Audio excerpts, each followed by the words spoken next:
Mga idol, naalala ko lang kasi itong lollipop nung mga bata pa si Manoy.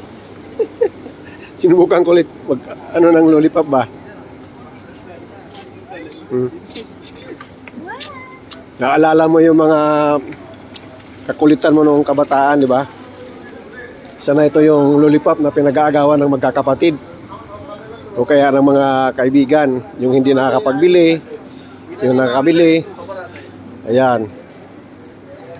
Siyempre maghahati-hati yan. Ikaw naman, di ba? Magkakaibigan. Kaya maalala mo mga kaibigan mo yung kumakain ka ng isang lollipop lang, 3 kayo.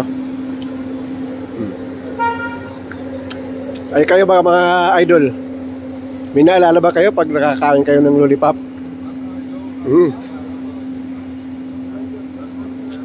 Dami ko naalala dito eh. Mga kabataan namin. Okay mga idol, maraming salamat. God bless sa inyong lahat.